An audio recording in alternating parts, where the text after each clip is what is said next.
23 dari kitab Keluaran pagi hari ini. Kita akan lihat pada ayat yang ke-10 sampai ayat yang ke-12 sudah. Ayat 10 sampai ayat yang ke-12, sama-sama kita baca ayat-ayat ini. 1, 2, 3. 6 tahun lamanya engkau menabur di tanahmu dan mengumpulkan hasilnya. Tetapi pada tahun ke-7 haruslah engkau membiarkannya dan meninggalkannya begitu saja, supaya orang miskin di antara bangsamu dapat makan. Dan apa yang ditinggalkan mereka haruslah dibiarkan dimakan binatang hutan. Demikian juga kau lakukan dengan kebun anggurmu dan kebun zaitun. 6 hari lamanya engkau melakukan pekerjaanmu, tetapi pada hari ke-7 haruslah engkau berhenti, supaya lembu dan keledaimu tidak bekerja, dan supaya anak budakmu perempuan dan orang asing melepaskan. Saudara, ada satu hukum, saudara, ada satu peraturan, ada satu firman yang datang di tengah-tengah bangsa Israel, dan hukum ini, perintah ini menjadi sesuatu yang sangat buat saya, ya saudara, sangat tidak masuk akal. Karena pada akhirnya, kenyataannya, saudara, orang Israel tidak melakukan hukum ini.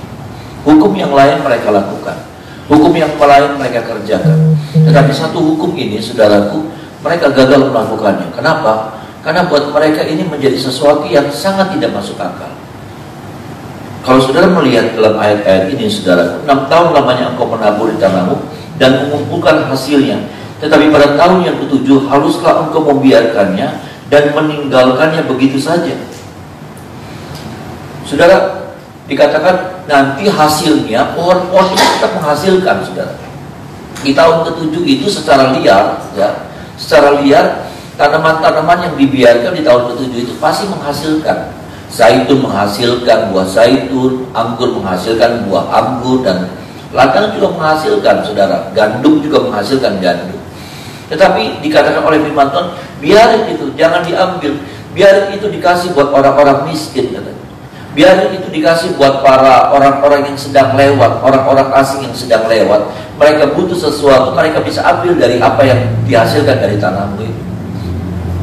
Dan ini menjadi sesuatu yang tidak masuk akal, ya, tidak masuk akal, saudaraku. Dikatakan 6 hari lamanya engkau melakukan pekerjaan, pada hari ke-7 haruslah engkau berhenti, supaya lembu dan keledaimu tidak bekerja, supaya budakmu perempuan orang asing melepaskan lelah. Kalau yang ini mereka masih lakukan. Tetapi kalau bicara tentang tahun Sabat, saudaraku, tahun Sabat mereka lalaikan. Sampai kalau saudara melihat, mempelajari, 70 kali tahun Sabat mereka lalaikan, abaikan. Artinya begini, setiap tahun yang ke-7 mereka sayang-sayang gitu, saudara. Mereka merasa sayang-sayang. Akhirnya di tahun ke-7 juga, saudaraku, mereka olah tanah itu, mereka garap tanah itu, saudara. Mereka petik hasil dari tanah itu di tahun yang ke-7, Bapak Ibu Saudara. Dan padahal Bapak Ibu Saudara, kalau saudara melihat ada janji firman Tuhan yang begitu luar biasa, bahwa di tahun yang ke-6, sudah di tahun yang ke-6, hasil yang Tuhan berikan itu berlipat-lipat kali ganda. Yang saya mau sampaikan dari ayat ini, saudara, bahwa firman Allah itu ya dan amin. Ada amin, saudara. Saya mau bilang begini, bahwa firman Allah itu datang kepada saya dan saudara. Kadangkala logika kita menyimpulkan, kadangkala logika kita menyerapnya, membacanya, mendeteksinya, saudara, menjadi sesuatu yang merugikan buat kita. Tetapi percayalah bahwa firman Allah itu tidak pernah mendatangkan kerugian buat saya dan saudara. Amin, saudara. Ini dulu nih yang harusnya ini menjadi prinsipnya saya dan saudara, bahwa firman Allah, setiap firman itu tidak pernah bertujuan untuk mendatangkan kerugian buat saya, buat saudara, buat kita. Enggak. Memang secara logika kalau kita pikirkan, makanya apa? Firman Allah itu nggak masuk logika. Firman Allah itu harus ditanggapi dengan iman. Ada amin, saudaraku. Kita akan jadi orang yang gagal kalau kita menangkap firman dengan logika. Karena apa? Setiap perintah Tuhan itu nggak masuk logika, jauh daripada logika kita, bahkan bertentangan dengan logika kita. Bagaimana bisa tahun ke-6 diolah, lalu tahun yang ke-7 dibiarkan begitu saja? Mereka kan berkata begini, mereka bertanya begini, makan apa kami? Tuhan bilang tahun yang ke-6 aku berkati tanah itu, hasilnya berlipat kali ganda. Allah. Ini sulitnya, saudara. Kalau apa? Kalau kita belum punya prinsip bahwa firman Allah itu tidak boleh ditangkap dengan logika kita. Kalau kita menangkap firman Allah dengan logika, maka kita akan gagal jadi pelaku firman. Dan kalau kita gagal jadi pelaku firman, maka kita akan jadi orang yang gagal untuk bisa menerima janji-janji firman itu terjadi dalam hidup kita.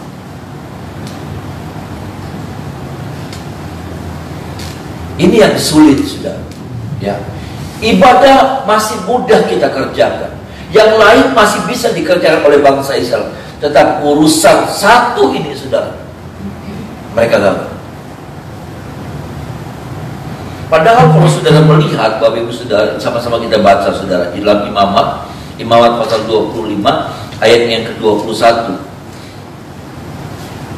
Imamat 25, saudara, 21 dan 22. Nih, saudara, sama-sama coba kita perhatikan ayat-ayat ini ya, saudara. Imamat 25 ayat 21 dan 22. Ini sebetulnya yang Tuhan buat, saudara. Ayat 21 dan 20, sama-sama kita baca ayat ini. 1, 2, 3. Maka aku akan memerintahkan berkatku kepadamu dalam tahun yang ke-6, supaya diberinya hasil untuk 3 tahun. Dalam tahun yang ke-8 kamu akan menabur, tetapi kamu akan makan dari hasil yang lama sampai kepada tahun yang ke-9. Sampai masuk hasilnya, kamu akan memakan yang lama. Bayangkan, dikatakan oleh firman Tuhan, ya sudah, dalam tahun yang ke-8 kamu akan menabur. Ya, kamu akan menabur tahun yang ke-8. Tahun yang ke-7 kan mereka sabat, tanah itu tidak boleh diolah, tanah itu tidak boleh dipetik, ya, hasilnya. Tetapi dikatakan, tetapi kamu akan makan dari hasil yang lama sampai pada tahun yang ke-9. Hasil dari tanah yang di tahun yang ke-6 itu, saudaraku, itu saking limpahnya sampai hasil dari tanah dari tanah yang dari tahun yang ke-6 itu, saudara, mereka bisa hasilnya, saudaraku, mereka masih bisa pakai itu sampai di tahun yang ke-9.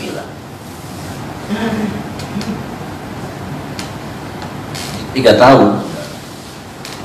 3 tahun. Ini yang saya mau katakan, bahwa setiap perintah firman Tuhan tidak pernah mau mendatangkan kerugian buat saya dan saudara. Bertujuan untuk merugikan saya dan saudara. Rugi secara finansial, rugi secara perasaan, rugi secara apapun juga. Mungkin secara perasaannya dalam waktu saat itu memang kita dirugikan. Ketika kita harus mengampuni orang yang menyakiti kita, itu merugikan. Tapi sesungguhnya di balik semuanya itu ada keuntungan yang besar yang kita dapatkan. Ada amin.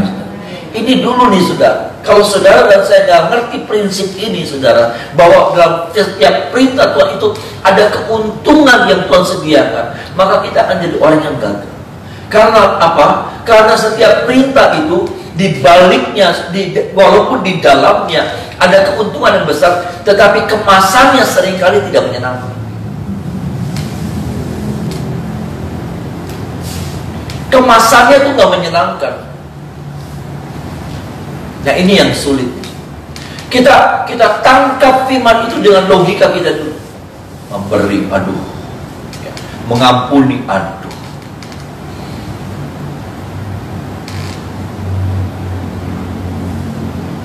Ini sesuatu yang tidak mudah, Bapak. Untuk siapapun juga ini menjadi sesuatu yang tidak mudah. Dan kita nggak bisa menekankannya. Saya nggak bisa menekankannya pada Imamat 25, 21 dan 22. Ya, bahwa janji ini berlaku. Kalau apa? Kalau kita tidak melakukan, sudah, kalau bangsa Israel tidak berani melakukan tahun Sabat, maka janji ini nggak berlaku buat mereka. Makanya kalau saudara melihat tambah hari, keadaan orang Israel tambah semakin menurun. Makanya apa? Di situ, di tahun-tahun yang selanjutnya itu, sudah ketika mereka gagal melakukan itu, saudaraku, maka di situ terjadi kemerosotan moral. Orang semakin susah, orang semakin menderita, orang semakin sumbu pendek. Ya, ini dampak. Mereka tidak berani melakukan firman Tuhan. Mereka pikir apa untungnya kalau kami lakukan, bahkan kerugian yang kami dapatkan. Akhirnya apa? Yang terjadi sebaliknya, ketika mereka gagal melakukan firman Tuhan ini, saudara tahu, sahabat mereka langgam, maka keadaan mereka semakin merosot. Secara ekonomi, segala hal, dalam segala hal mereka semakin merosot. Akhirnya apa? Yang saya katakan tadi, orang jadi sumbu pendek. Orang jadi gampang berbuat jahat. Orang jadi gampang emosi. Orang jadi gampang melakukan hal-hal yang tidak benar. Karena situasi ekonomi yang porak-porak. Dan bukan cuma itu, puncaknya Babel datang.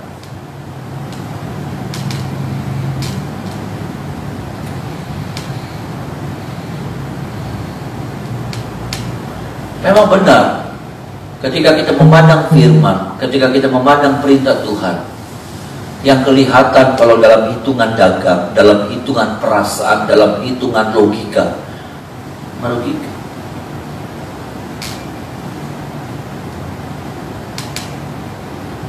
Ini saudara, ini yang membuat seringkali kita gagal menjadi pelaku firman, ya. Merugikan. Saat dimana kita orang-orang lagi pada senang-senang, kita ambil jam doa, ya. Saat orang lagi nonton TV, kita buka Alkitab, baca firman. Itu sesuatu yang merugikan. Merugikan buat apa? Buat daging.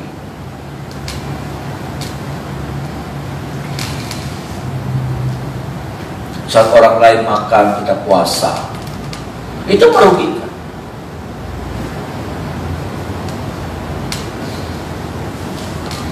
Dan ini yang seringkali jadi yang membuat kita gagal. Saya gagal. Kenapa? Karena saya memandangnya dengan logika. Saya menghitungnya, saya berpikirnya dengan logika saya. Saya mencernanya dengan logika saya. Sampai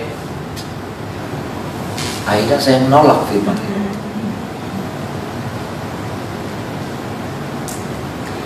Tolong kita sudah, ya, bahwa dalam setiap firman itu sekali lagi, ya, dalam setiap firman itu sesungguhnya ada berkat Tuhan di dalamnya. Ya. Ada berkat Tuhan di dalam. Kita berani melakukannya walaupun itu bertentangan, sepertinya rugi buat daging kita. Tapi kalau kita berani melakukannya, maka keuntungan yang besar yang kita akan dapatkan. Bahwa firman Allah itu tidak pernah mau merugikan saya dan saudara. Tapi dalam setiap firman Allah itu ada kehidupan di dalamnya. Ada amin, saudara. Ada kehidupan, bukan ada kematian. Tapi ketika kita melanggar firman, disitulah roh kematian itu mulai muncul. Ketika kita melanggar firman, maka roh kematian itu mulai hadir dalam kehidupan kita. Ketika kita melanggar dan terus membiasakan diri melanggar firman Tuhan, maka kita akan disertai, kita akan dikelilingi sama yang namanya roh kematian. Tapi ketika kita belajar memberanikan diri untuk menjadi pelaku firman, maka roh kehidupan, saudara. Roh kehidupan artinya apa? Apa yang kita kerjakan, apa yang kita lakukan hidup. Ada amin, saudara. Bukan roh kematian yang mengejar kita. Makanya bagaimana bisa? Ya itu urusannya Tuhan, saudara. Kalau saudara bertanya bagaimana bisa di tahun yang ke-6, jadi hasilnya kayak berapa banyak? Ya saya nggak ngerti. Itu urusannya Tuhan. Itu bagiannya Tuhan. Itu tanggung jawabnya Tuhan. Untuk membuat tahun yang ke-6 itu seperti apa, itu bagiannya Tuhan.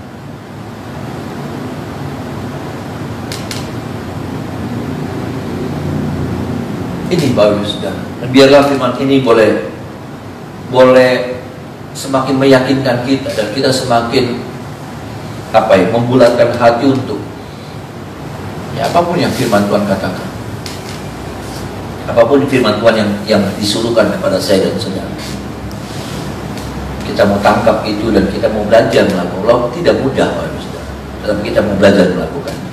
Bagian yang selanjutnya, Bapak Ibu Saudara, dari pembacaan kita, Keluaran pasal 23 adalah ayat yang ke-25, ayat yang terkenal, Bapak Ibu Saudara. Keluaran 23 ayat 25. Sama-sama kita baca ayat-ayat ini. Ayat 25, sama-sama kita baca 1, 2, 3. Tetapi kamu harus beribadah kepada Tuhan Allah, maka Ia akan memberkati roti makanan dan air minuman, dan aku akan menjauhkan penyakit dari tengah-tengah. Saudara, sesungguhnya kebutuhan kita ini, hidup kita ini butuh dengan 3 perkara ini, ya. Makan, minum, dan penyakit dilalukan dari tengah-tengah kita. Dan bagaimana firman Tuhan mengatakan tentang haruslah kamu tetapi kamu harus beribadah kepada Tuhan. Ibadah itu menjadi sebuah keharusan, wajib dilakukan. Ibadah itu bukan sesuatu yang ya kalau bisa, ya kalau memungkinkan, ya kalau situasinya bagus, ya kalau. Ini bahwa ibadah itu menjadi sesuatu yang sangat utama. Memang benar kalau saudara baca Roma 12 ayat yang pertama, ya saudara, persembahkanlah tubuhmu sebagai persembahan yang kudus, yang hidup, yang berkenan kepada Allah, itu adalah ibadahmu yang sejati. Tetapi saya mau bilang, kita nggak akan pernah melakukan ayat itu, kita tidak pernah bisa melakukan ayat itu kalau apa? Kalau ibadah dalam Keluaran pasal 23 ini kita gagal melakukan.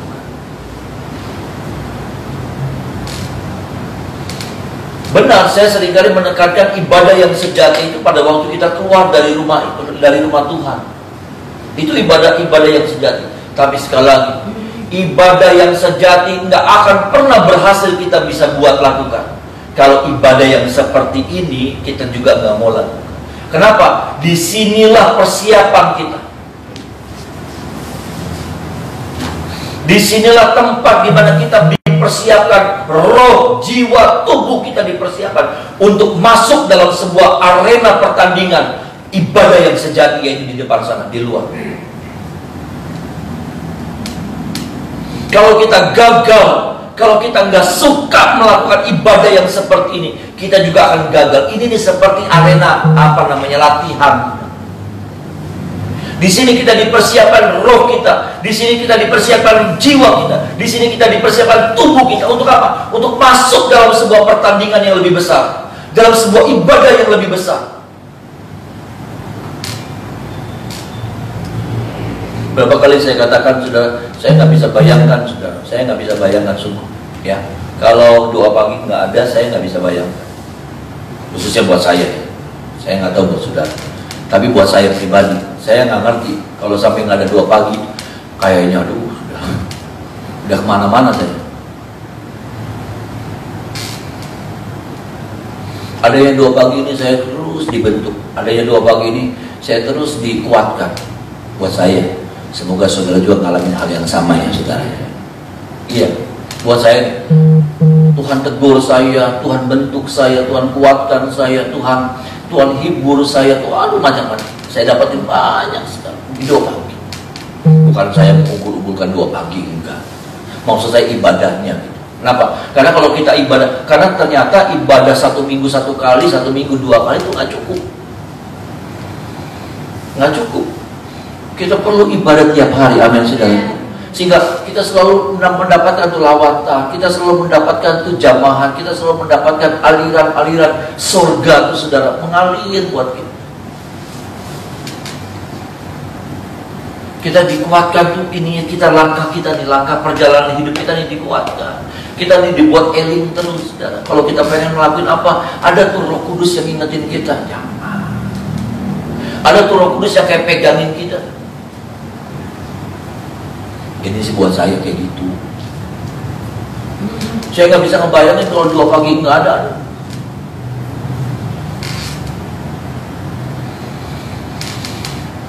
Seminggu 2 kali kita diingatkan sama firman. Tapi kalau tiada doa pagi, kita diingatkan tiap pagi. Ya. Mau blangsat nih saudara, beli sida. Ya, pengen blangsat nih saudara ya. Saya pengen blangsat ya. Yang namanya manusia ya saudara, main blangsat tuh masih ada remnya tuh, ada gitu.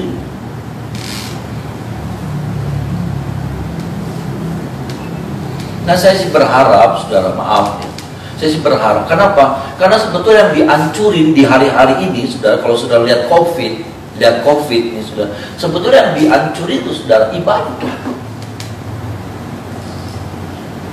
Ibadah yang lagi dihancurin.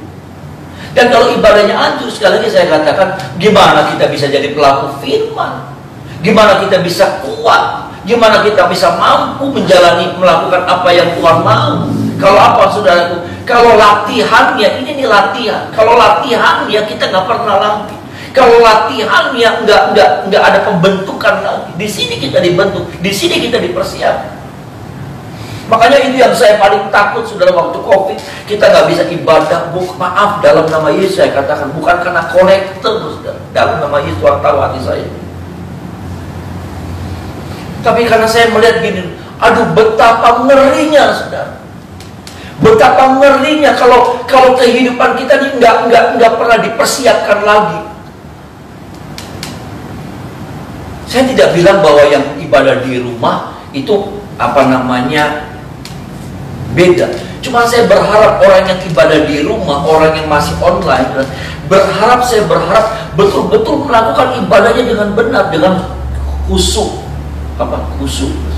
Khusyuk, ya, dengan tata cara yang sopan.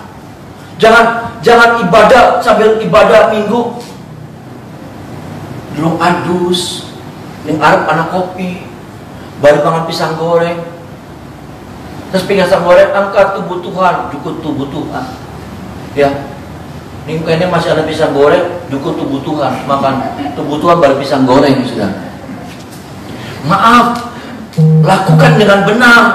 Kalaupun ada orang-orang saudara yang masih ibadah di rumah, lakukan dengan benar. Seperti waktu saudara ibadah, ya mandi dulu, sisiran, ya saudara, jangan ahut-ahutan, barunya ngakepi. Saya pernah melihat itu, ngakepi guling, balik ada perjamuan suci, ngakepi guling. Maaf saudara,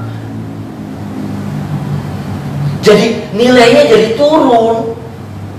Nah itu aja tuh saudara, yang saya takut tuh, ibadah nilainya jadi turun. Dan kalau ibadah nilainya jadi turun, maka esensinya juga, maknanya juga jadi turun, isinya juga jadi turun, kadarnya juga jadi turun.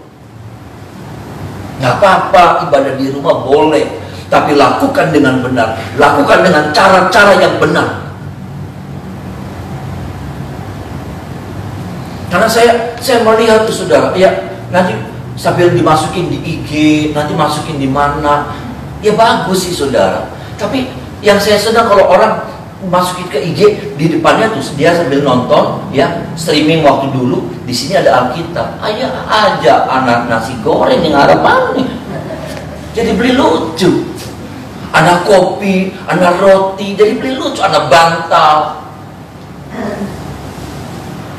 Enggak saudara, saya melihatnya ini ibadah ini yang lagi digerogotin, ibadah ini yang nilainya lagi dikecilin, nilainya lagi dikecilin lewat COVID ini ya saudara. Kita bersyukur kita masih bisa ibadah lagi, gereja-gereja lain nggak bisa ibadah. Tapi saya titip nih bagus, kalau sampai satu saat sampai kita nggak bisa ibadah lagi karena kondisinya nggak memungkinkan, tapi saya cuma mau bilang, ayo sama-sama kita beribadah dengan benar, saudara. Ya, streaming, mandi dulu seperti saudara mau ibadah, menghadap Tuhan dengan tata cara yang benar, yang sopan, menghargai Tuhan. Duduk yang benar, duduk yang rapi.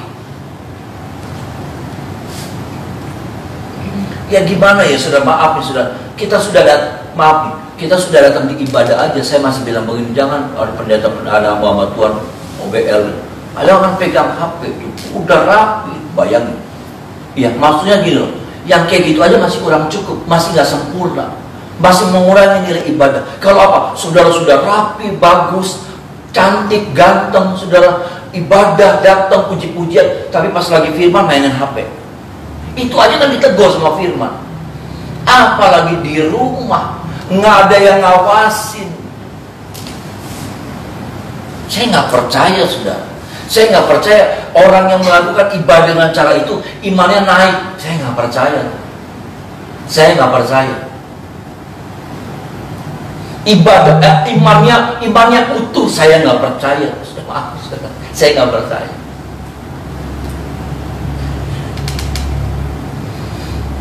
Boleh, ya saudara, kalau sampai situasi, kondisi tidak memungkinkan saudara, mungkin saudara kesehatan menurun, sampai kemudian keluarga bilang, udah mam, udah pap, jangan ibadah dulu. Boleh, nggak apa-apa saudara. Saya mengizinkan Bapak Ibu Saudara. Tetapi kalau saudara streaming di rumah, lakukan dengan benar. Itu aja. Rapi, mandi, persiapkan sikap tubuh dengan benar. Sediakan waktu yang 1 jam itu dengan sungguh-sungguh. Walaupun itu tidak mudah. Saudara, anak sekolah online aja, saudara, ya, itu mesti pakai seragam. Sekolah belajar online kan, yang saya tahu mesti pakai seragam. Nggak boleh kalau nggak pakai seragam.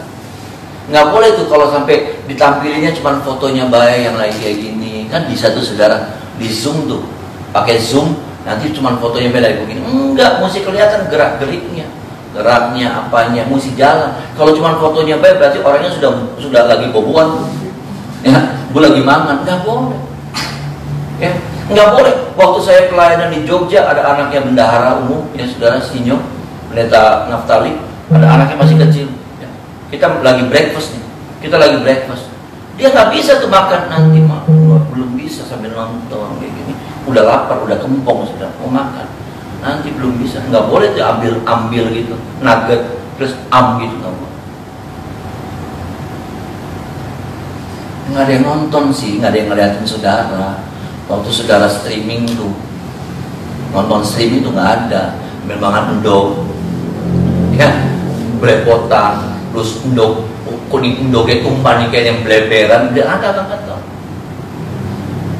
Tapi bukankah kita lagi menghadap Tuhan?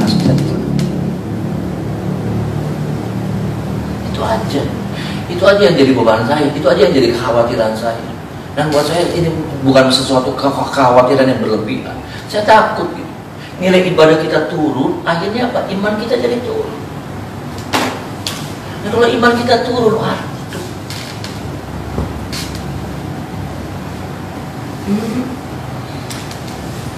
Ada lagu bagus zaman dulu. Dengan imanku, ku hadapi semua. Amin. Dengan imanku semua berlalu. Gunung-gunung kesusahan, gunung-gunung pencobaan. Dengan imanku semua berlalu. Ada amin sudah. Dengan iman. Orang yang punya iman tuh, dia nggak bisa dikalahkan oleh apapun juga. Amin saudara. Nah kalau iman kita lemah, iman kita tambah menciut, iman kita tambah turun saudara.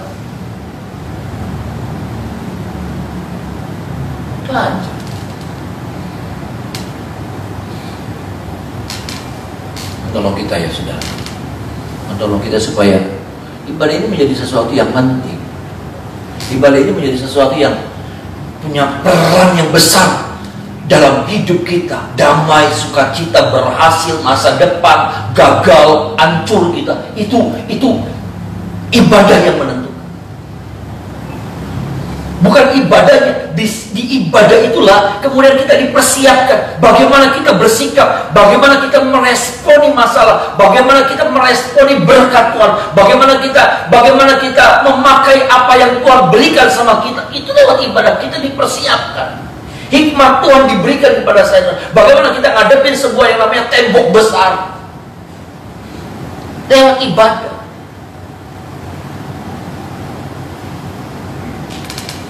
Tolong ya saudara, ya sekali lagi, ya saya tidak mengecilkan, nggak apa-apa. Memang dalam situasi seperti ini, saudara, ada orang-orang yang nggak bisa ibadah, nggak apa-apa, betul-betul nggak. Tapi saya berharap saudara yang harus beribadah di rumah, lakukan ibadah itu dengan benar, lakukan ibadah itu dengan khusyuk. Apa sih lah anggal nemen, ya itu tuh saudara, ya kayak gitu ya. Mandi rapi, ayo awut-awutan balik, astaga.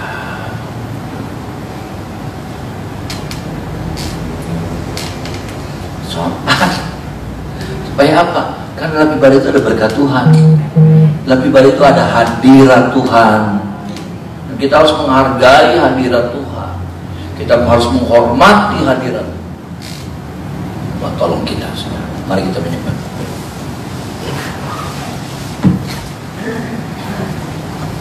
Kami sambut hari yang baru, berjalan bersama dengan Tuhan di dalam nama Tuhan Yesus. Haleluya. Amin. Bagi Tuhan berkati, saudara.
Pagi hari ini atas Bapak Gembala kami, Bapak Pendeta Paul Masih. Oleh karena kemurahan dan anugerah Tuhan, kami melihat Bapak Gembala dalam keadaan baik, dalam keadaan sehat selalu, dan Tuhan panjangkan umur pada hari ini 1 tahun kembali.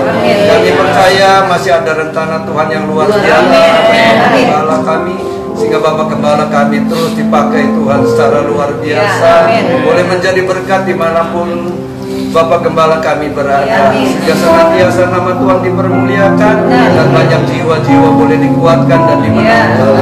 Terima kasih Bapak, terima kasih senantiasa memberkati kesehatannya dan memberkati pelayanannya dimanapun hamba-Mu berada. Tuhan memberkati istri, anak, keluarga besar dari Bapak Gembala kami juga semakin diberkati, semakin dipakai Tuhan, sehingga nama Tuhan dipermuliakan. Terima kasih Tuhan. Terima kasih kalau kami pagi hari ini semuanya ada dalam keadaan sehat, semuanya karena perlindungan daripada darah Yesus atas kami, sehingga kami terlepas dari segala yang jahat juga terhadap virus corona. Terima kasih Tuhan, terima kasih. Kami mengucap syukur dan di dalam nama Tuhan Yesus Kristus kami sudah berdoa dan mengucap syukur. Amin.